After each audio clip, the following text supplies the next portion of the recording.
Mga kabarangay, mga kapuso, ang loyalty dili lang usa ka option mga kabarangay, kundi mao kini ang pinaka basic nga requirement sa usa ka relasyon. Ayaw pasaligi ang usa ka tawo og forever kung ang imong present puno sa mga tago-tago. Ang pagpangayo og pasaylo mga kabarangay dali ra gyud kayong buhaton.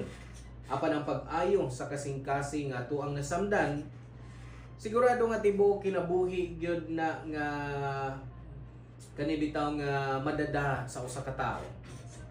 Usahay mga kabarangay no, ang tinuod nga paghigugma di lang nato makita sa pagpilit sa mga butang naguba na, kundi sa pagdawat nga ang healing magsugod lang kung makat-on na ta nga mubiya og hatagan ang ito ang kaugalingon o higayon nga makapag og tinuod og tibuok nga gugma.